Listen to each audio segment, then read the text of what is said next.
So over the last 5 lessons, we've been learning how to solve triangles using these 3 rules. There's the sine rule, there's the cos rule, and there is the area rule.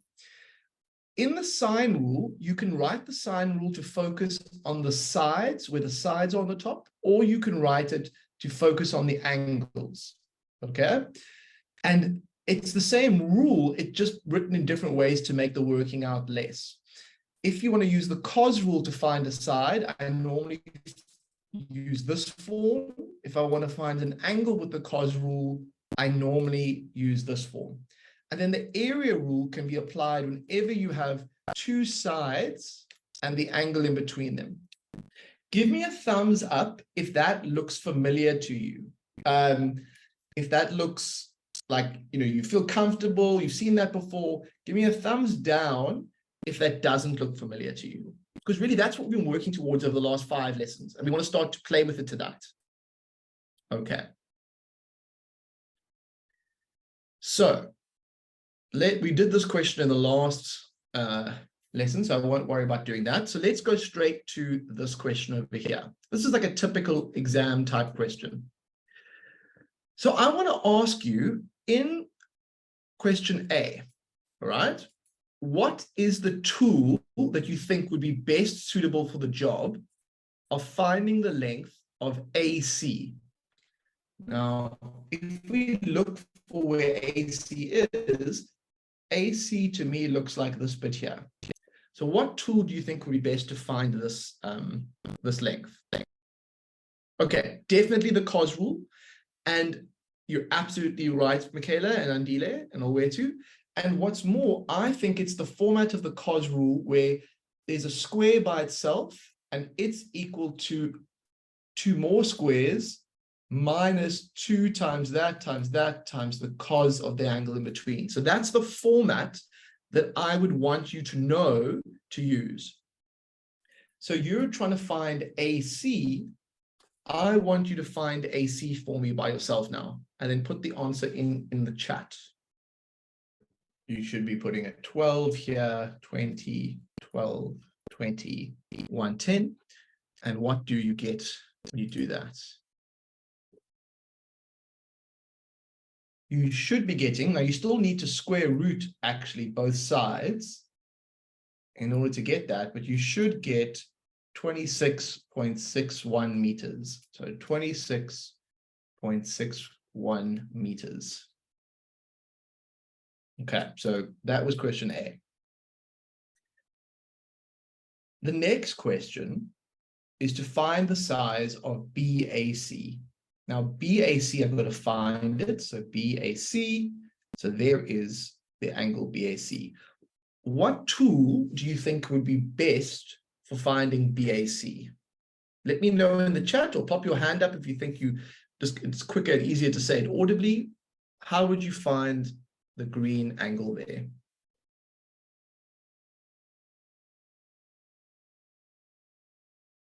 So Mpo has said the sine rule, so is Fazama and Clemelo and Tejo. So I think the sine rule is a good choice. I'm going to write the sine rule where I write the sine on top. So the sine of BAC is going to be over the side that's opposite that, which is 12. And now I've got to figure out what's on this side, and then someone's going to find me that angle. So first of all, what goes here and here, and then how to find that angle.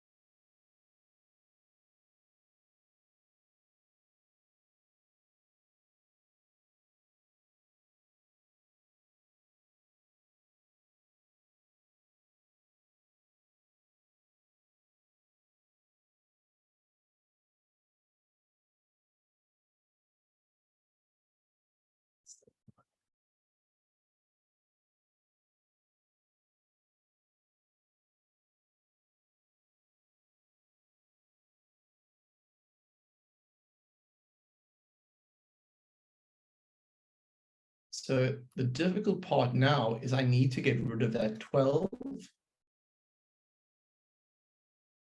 And so I times both sides by 12.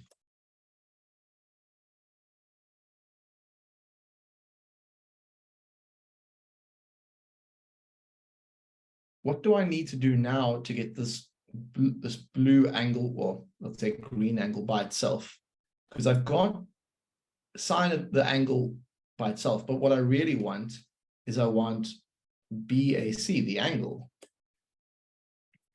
And Fateko is quite correct. We use the inverse sine. So we go inverse sine of this whole block here.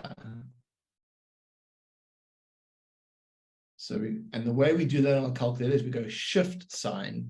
So shift sine, and let me know what you get. What do you get for your angle?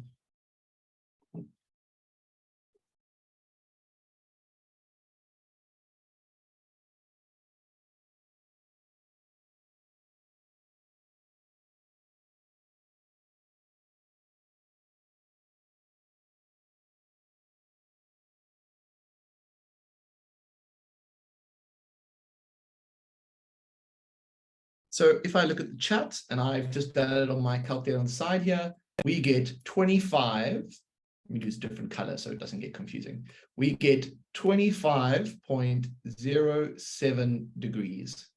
That's what we should get, 25.07. Okay, give me a thumbs up if you're feeling good. Give me a thumbs down if you're feeling unsure or kind of confused. What is the inverse? Okay, let me show you, Kimmy. Let me just share my whole screen for a second. Share the screen. So Kimmy, if you look at this calculator over here, inverse means when you go backwards and you go shift sine, and then you take a fraction and you type the 12 of sine of 110 over 26.61. So actually, let me do it for you. 12 sine 110 over 26.61. And you'll notice it says inverse sine. It's not the normal sign there. And then I go equals and I get 25.07. Okay, let us go on to the next one. So if you're feeling a bit lost, the angle D, the size of angle D is down here. I want to ask students who've been here for all the lessons in the series, what tool do you think I'm going to use to find D?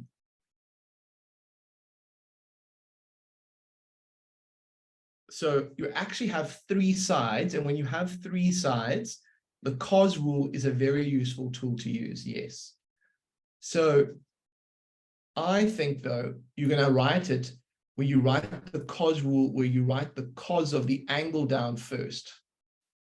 And so you're going to start by writing it, the cos of that angle you want to find, and you need to have this template memorized. And what I'll say is that the side that is opposite the angle that you want is quite important. But the template you have for this is going to look like that. Now, I want to give people a chance to ask questions. If somebody's feeling confused, raise your hand and we can unmute you for an audio chat. But for those who are feeling comfortable, use the template that I taught you in previous lessons and see if you can find me angle D.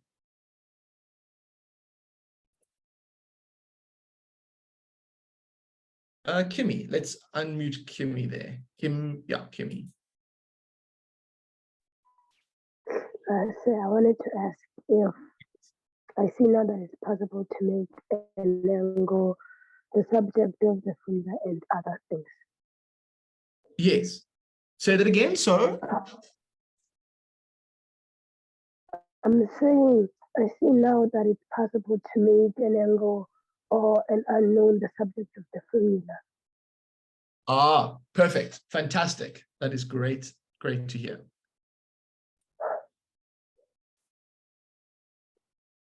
Cool.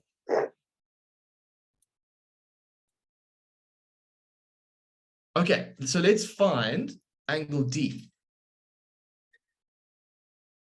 Now, you have to, when you write it like this, you have to have the side that is opposite the angle being the -1 squared. Then the other positions are taken up by the other two sides, like this.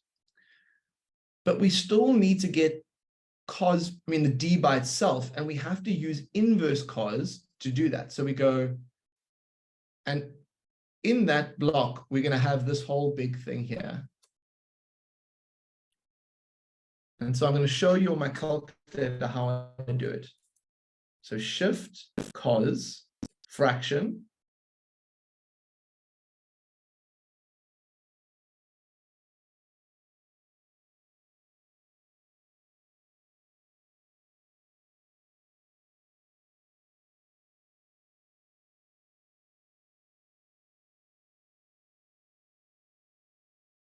Okay, what do we get? I get 71, and so does Tebogo, which is good news for all of us. 71.42 degrees. 71.42 degrees is the size of angle D. Awesome, awesome, awesome. Now, it says to round. Oh, you know what, guys?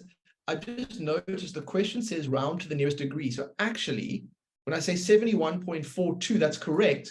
But really what they're saying is round to the nearest degree. So that should be 71. And in this case, it should be 25. Because I actually wasn't paying attention. It said to the nearest degree. And AC is the correct. Okay, well, I'll leave. It said 1 decimal place. So it should have been 26.6. I use 6.1, but that's fine. Okay, last step. Calculate the area of the entire piece of land. So what is the area? The area is basically this space over here added together with this space over here. Now, I think it's obvious that we would use the area rule, but what's tricky is that the area is made up of two triangles. So I want you to go ahead and try and find the area. The template that I use for finding the area of a triangle looks like this. And I just need to find two sides and the included angle to make it work. So off we go.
So what is going to be the whole?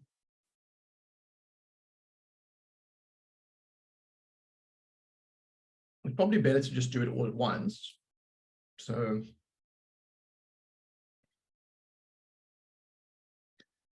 that's the first one. The first one is 112.76, but I'm just going to go plus and go straight into the second one.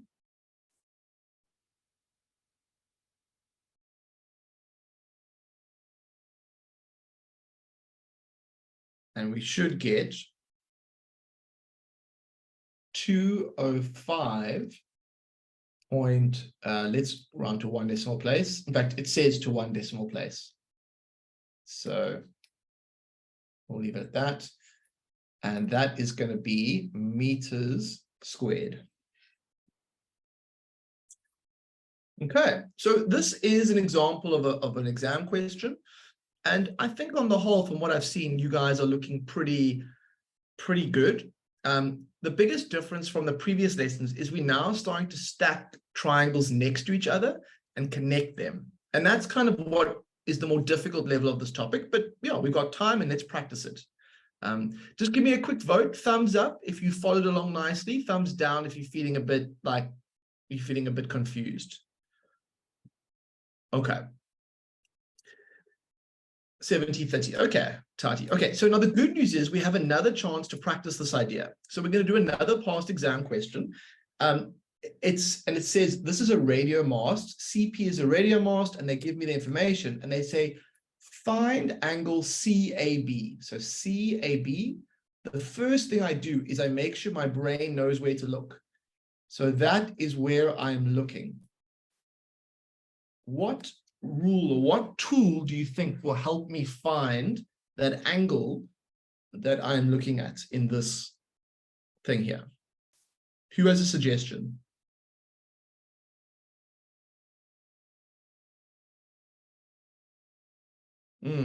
Camilo, I agree with you, because if I look at this, I think that there's a side here, there's a side here, and there's a side there. So I think it's the form of the cos rule where you write down the cos of A and it gives you a fraction. And the question is what goes where? But what I remember is that there's a link between the angle and the... So I often tell my students, just think about the side that is opposite the angle you want, and then the rest of it kind of comes for free. So see if you can do that one.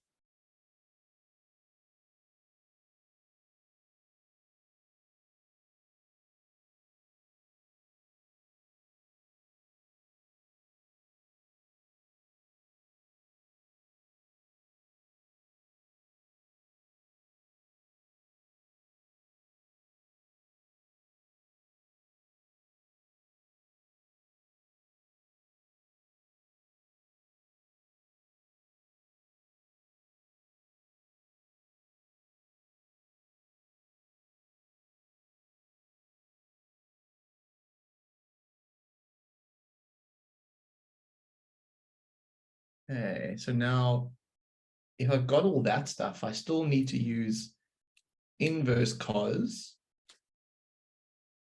for all this stuff here. So let's do it here. So shift cos fraction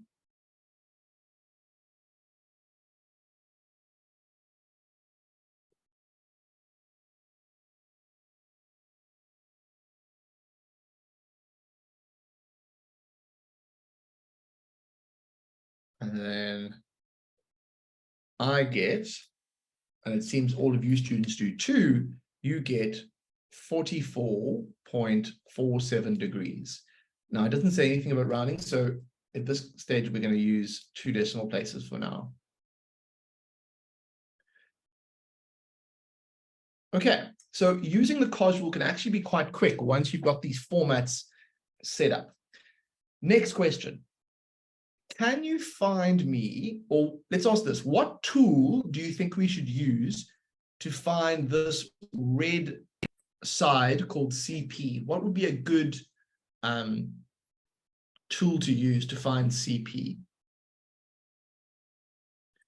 So the reason we can't use Pythagoras here is we don't actually know what the length of that side is. What we do know is the length of the whole thing there. I think a better choice would be to recognize that there's a 90 degree here and that I can use the sine rule. So I start by saying, look, I want CP and I divide it by the sine of 44.7. And all I need to do now is hope that there's another combination of sides and angles. And I see that there is, it's going to be that. And then once you recognize that you can use the sine rule, it should just be a straight case of finding CP. And I want to let you do that. And Paul, you could also use trig ratios. Yes, you could. You could say that CP over, so you could say that this is O and that's H. So you could say that CP over 11 is equal to the sine of 44.7, and that would also get the job done. But I think that for most students, the sine rule, because it works in every type of triangle, it's probably the kind of better one to not better, but both would work. Yeah. Both are fine. Both are completely fine. So they'll give you the same answer. So what is my CP going to be? I really just have to bring this bit to the other side as a multiplication, and then that will help me. And I get 7.71. Okay, good question here that's coming through. So Tati has asked, when do I know, how do I know what rule to use and when? Okay, so generally we use the cos rule if we have two sides, okay, two sides and the angle in between, okay, or we use the cos rule when we have three sides and we want to find a specific angle. Okay, so that's when we use the cos rule. So if we're using it to find sides, we normally use it to find like this missing side here, and we have two sides in the included angle. If we have all three sides, we can use it to find an angle. So if we knew that like this was 5 and that was 7 and that was 10, we could use it to find that angle over there. Now, the sine rule can also find sides and angles, but generally we look for these pairs of opposites. And the moment we saw that we had the 11 opposite the 90, we had one pair, and then the other pair of sides and angles are CP and 44.7. And so that's why we would use the sine rule, because it's just easier to get the answer that way. And given the information, it's the only route that would work. Okay, last, I don't know if that answered your question, Tati, so we can continue the conversation if you like, but let's have a go at finding the area of CAB. CAB. There's also two ways you could do this one.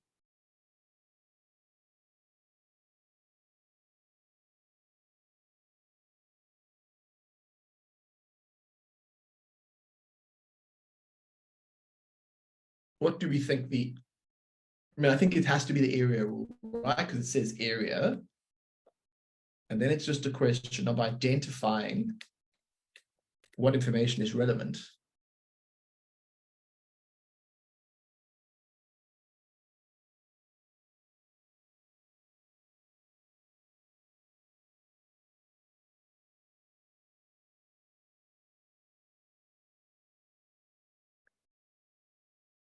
So I was thinking the side that caught my attention was that one and that one. Okay, when using the area rule, you also need two sides and an included angle. And if you missed the earlier lessons, we really stressed what information we need to use it.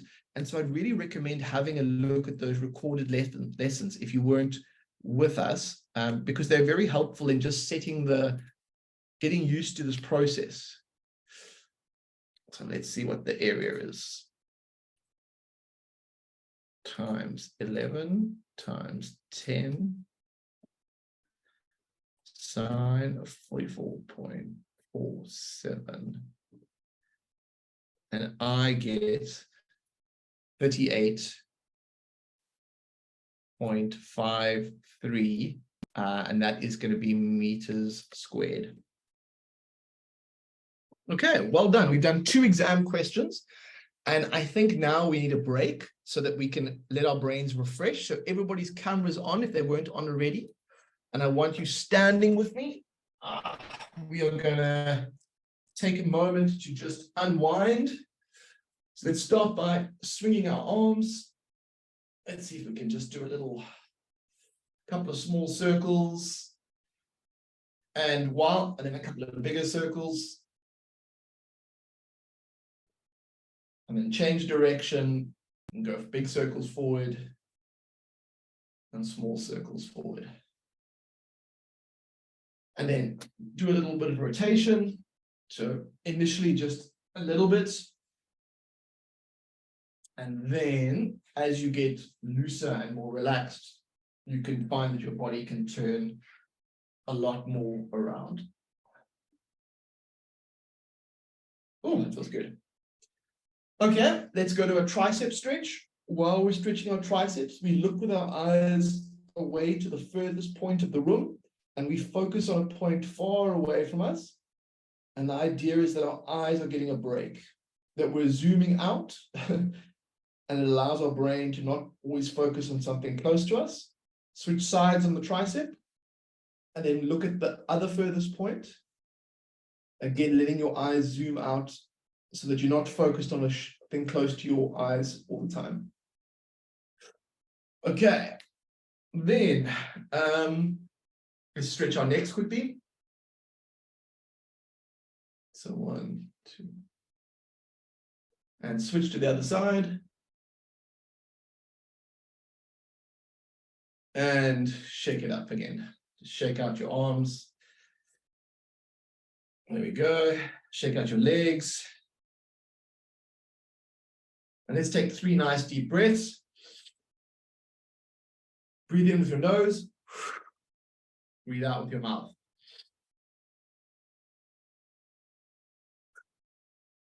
You really want to feel the oxygen filling up.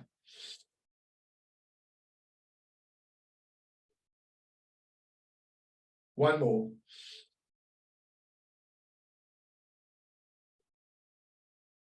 Okay, and then let's just do 20 air skips to get the heart rate going, the blood moving in the body. And we start in 3, 2, 1. Let's go.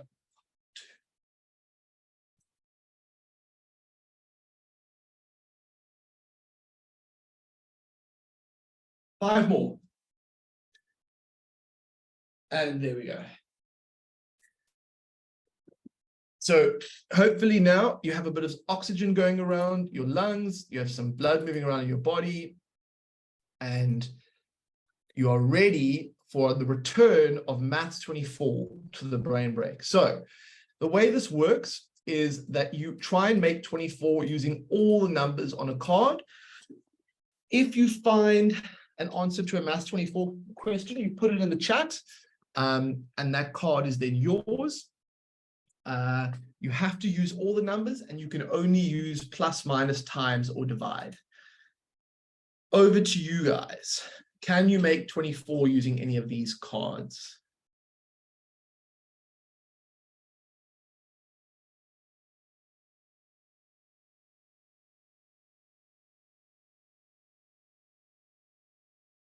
So Andile has smashed it right out the blocks and has noticed that 8 minus 6 is 2, and 2 times 3 times 4 is 24. And so you've used all the numbers, and that is your card. Just to point out that the blue one is a 9, because the stroke will always be underneath it. Can anybody do the yellow or the blue one? I'll give you a little bit more time.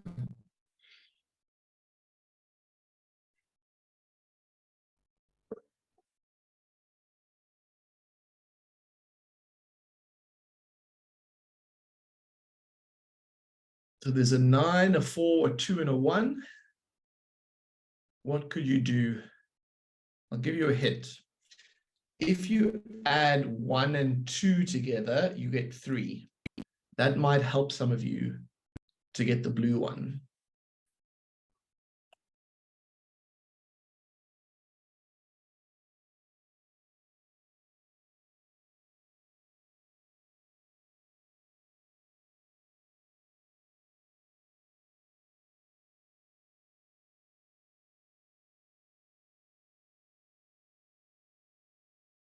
Aha, Emmanuel has said, oh, actually, Emmanuel, you've got another way of doing it. I like it. There's actually quite a few. 9 minus 1 is 8. And then, let's have a look here. Times 4. Oh, no, but you have to. The problem, Emmanuel, is you only get 1, 1. You only get to use it once each time. 9 minus 3 times 4. Yes, Oratile. So if you go 1 plus 2 is 3, you've used up those two. And then you go 9 minus 3 times 4, which is just 6 times 4, which is 24. So I think that is that one. And you use two numbers. Oh, you did? Let's have a look. Emmanuel, so you said 9 minus 1, but then you got 4 minus 1. But my question was, how did you get 1 twice? That was kind of my question. Okay, tell you what, that was a great break. And I'm impressed. It's been a while since we've done Maths 24, and we'll do it again going forward. 9 minus 2 minus 1 is 6. And then 6 times 4 is 24. And then, for the yellow one, Kitso, 5 divided by 5 is 1. 1 plus 2 is 3. 3 times 8. Yes, Kitso, you've got the yellow one. That is correct.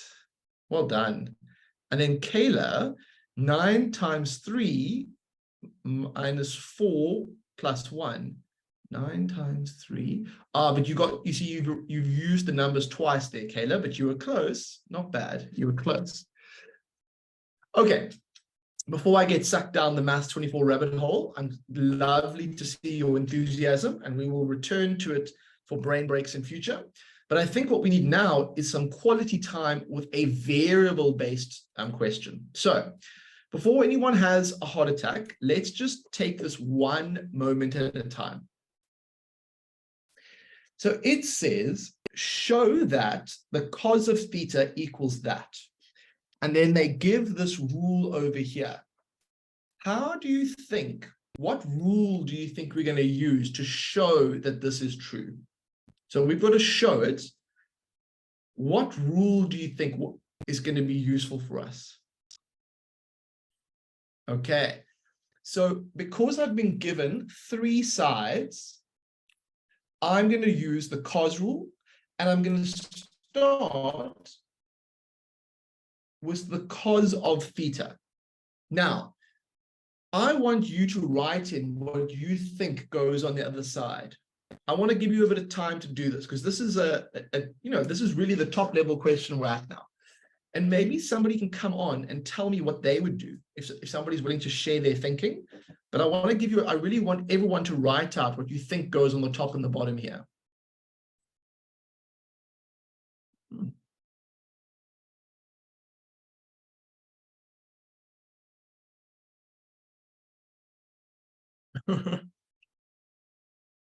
You're going to see this is not so bad. Because we built up, it's like we built up your capacity slowly but surely. And you're going to see now this actually is so doable. I think that's the structure that I've learned to use. I'm still going to use it. The question is what goes where. Chiboho, let's go to you. What do you think goes where here? Hi, sir. Hey. I think it's going to be 3 squared plus 2x squared minus x squared. Okay, let's just do the minus one first, because that's the one that I always we get confused about. And you said, look, you got that, and then you're going to have 2x and 3, huh? And 3.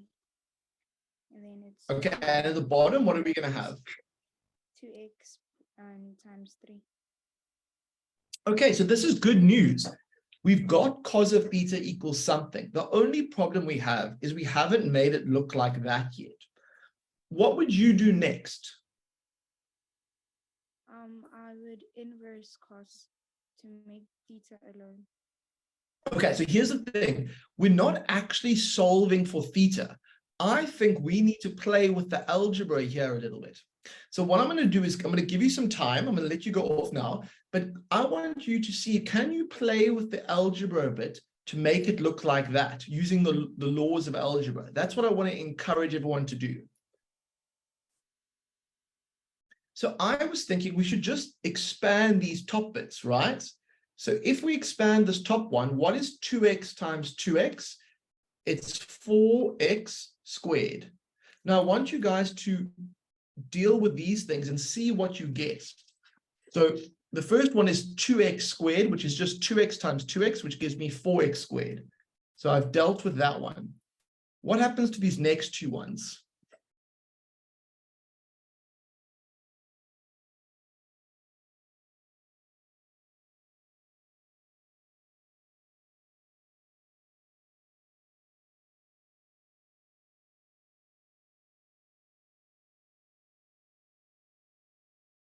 So 3 squared .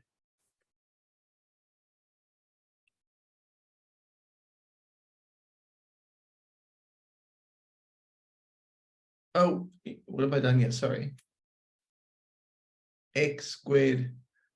So is that x squared squared? Sorry, this should just be plain old x, shouldn't it? Yeah, x. So minus x squared. Yeah. So that should be x squared. And on the bottom, 2 times 2 is 4, 4 times 3 is 12, so this should be 12x.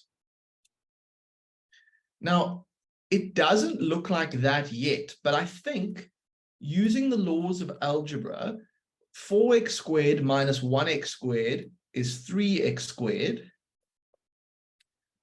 plus 9, and on the bottom I have 12x. So it's getting closer. It's looking good. It's looking closer. There's one more thing we have to do. What do you think we have to do? Somebody mentioned factorize. Yeah. And what is the common factor on the top line here?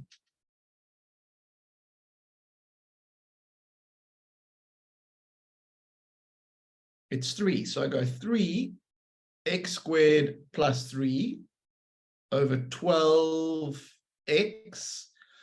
And then what I do is I say, look, 3 can go into 12 4 times, or 3 over 12 is the same as 1 over 4 is another way of saying it. And so then what we've got is x squared plus 3 over 4x, which is what so we've shown that the cos of theta is equal to that. So what I want to sort of say to you is the most important step was staying calm and realizing the tool for the job was the cos rule. Okay, so that was step 1. Step 2 was to multiply out. Step 3 was to factorize. And step 4 was to simplify. Okay. Yes, it is 3 marks. That's a bit rough. Okay, but here's the good news. The next one is even easier. So the next one says, if x is 2.4, find me theta. Now, when they tell you this, they've already given you something which is true. So they've told you this is true. They've said, show it's true, but you can use it in the next question. They then tell you x is 2.4. So really what they're telling you is that the cos of theta is equal to something squared plus 3 over 4 times something. And what's more, that something isn't just anything, it's 2.4. So they've actually told you those two things. And then they said, look, I want to know what is theta. So who can work out theta for me? And what technique am I going to use? It feels like it's like a cos rule problem, except I'm finding the angle. So I should use inverse cos.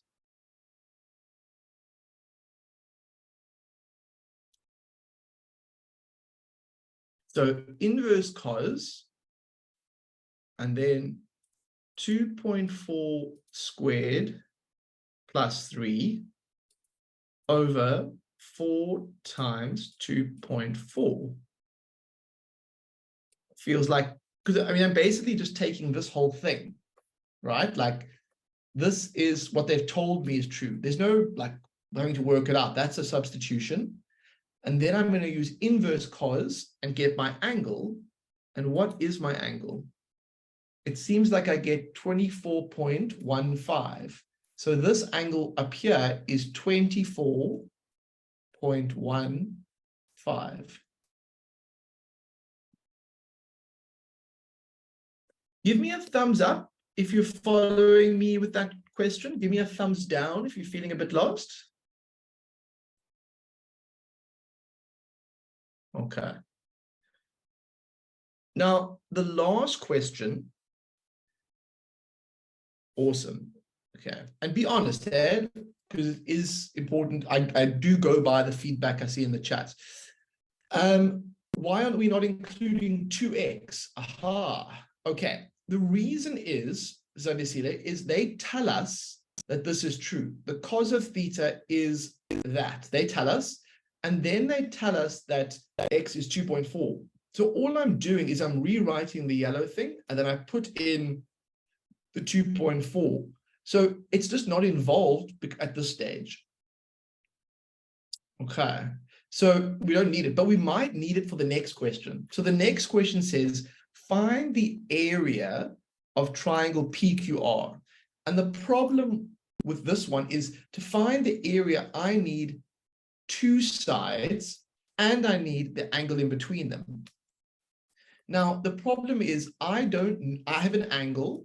I have one side, which is 3. I don't know what size 2x is. Who can tell me how to find the length of this side?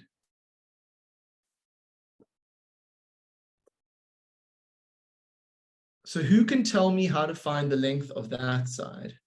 Oretile, let's go to you. What would you do to find the length of that side?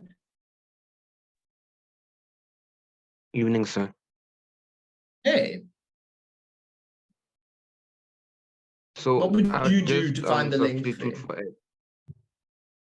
I'd say 2 multiplied by 4, Aha. 2,4.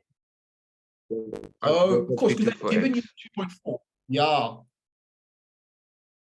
So perfect. Exactly that. Actually, you don't need to work hard for this.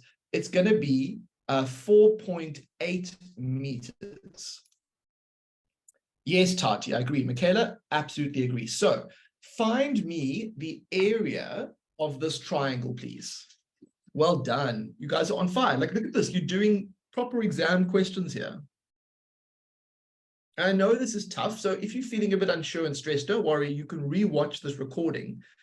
The first time you see this, it can be a bit tricky.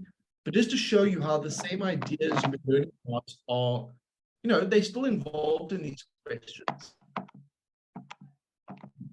If you just mute all, I think the audio is all. There you go. Okay, so for Tekel, we are doing this question over here. Determine the area of triangle PQR. So you need to think about what is the area of this full triangle up here.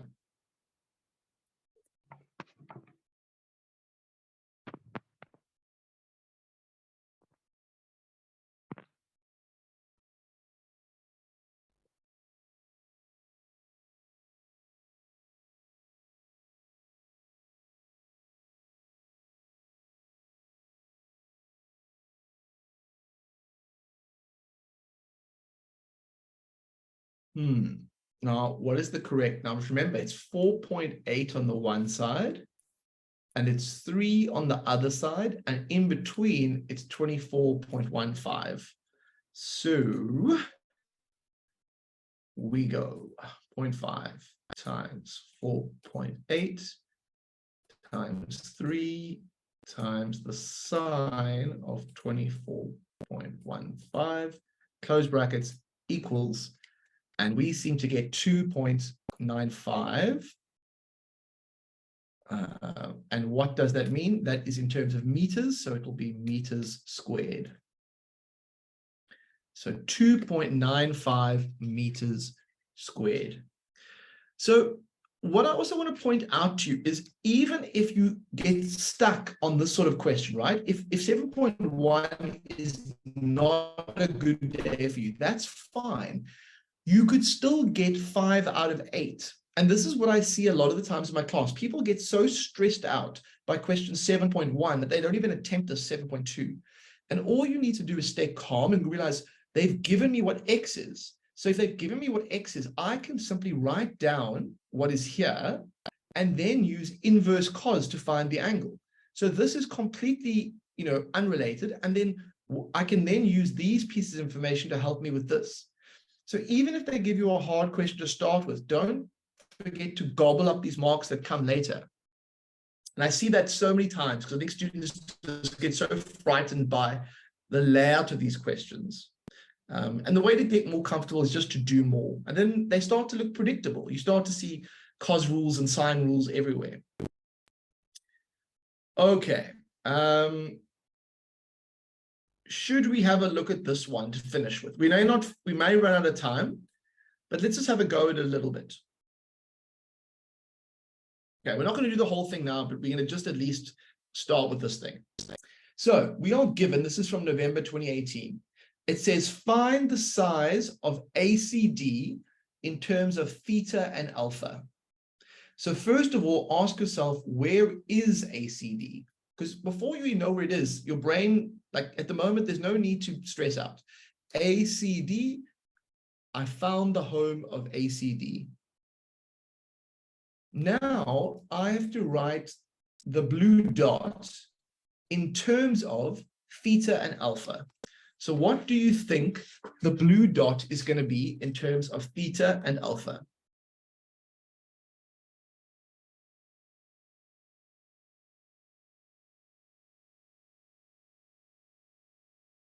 So it looks like theta is the big one and alpha is the small one.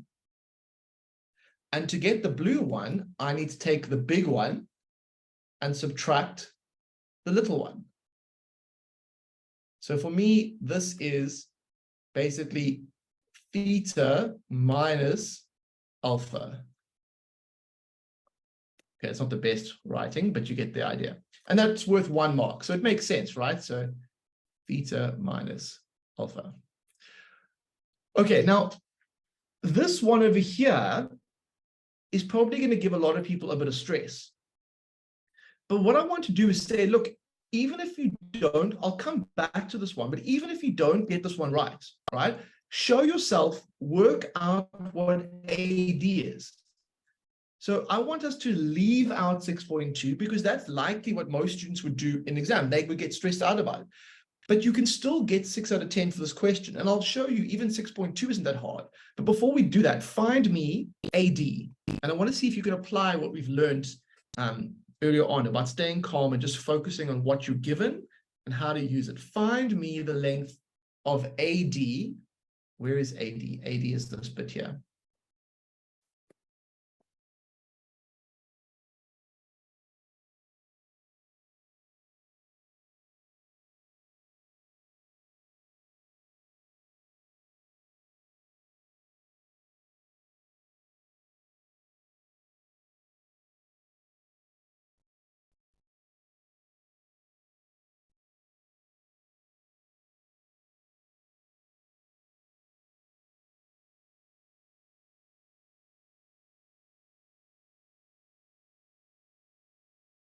So we're not using the sine rule for Tejo. All you're going to do is, they've said here, prove that AD is this, okay? Now, you don't have to use this in this question. You are doing 6.3. You are going to use as fact, as truth, that H times the sine of theta minus alpha is true.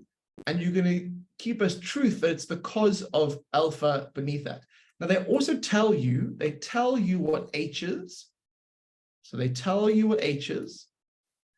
They tell you what theta is. And they also tell you what alpha is. So what I want you to do is, using the statements that they've given you, can you find what AD is? And look at it, it's only worth 2 marks. So it can't be too So in Paul, you don't actually, all you need to do is, this is a substitution question. You literally just plug in these values to find what AD is. It's just that this looks so big and scary that no one stays calm enough to realize that. So find me what AD is just by subbing in these values. Okay, so I'll do it with you. It's a fraction. Now, h is 17 times by the sine, and now I have theta, which is 58, minus, did I click it twice? Sine of 58 minus 23, close bracket, over the cos of 23, close bracket. And what do I get now? I get AD is 10, okay, 10.59 meters. Is it meters? The whole question is in meters. Is it units? It's in units. Okay, now, so we've got 3 marks in the bag now, and we haven't had to think too much. Now, I want you to find me the area of triangle ADC. Find me the area of triangle ADC. What are we going to do? We haven't done it yet. We skipped it. Yeah. So we left out 6.2 at this stage. Guys, we're running out of time here. Okay, what I'm going to maybe do is just write this. Okay, we are actually out of time. Okay. What I want to say to you is this is the hardest of the hard questions. And what we can do is we can come back to this in the exam workshop. So we're moving up to the hardest of the hard. And so what I'm going to suggest is that we just stop at this section because we've run out of time. But the main thing I wanted to leave you with is, even when the most difficult questions are there, you can get lots of marks just by keeping track of what you're trying to do there. Okay, and focusing on the easy marks within that question.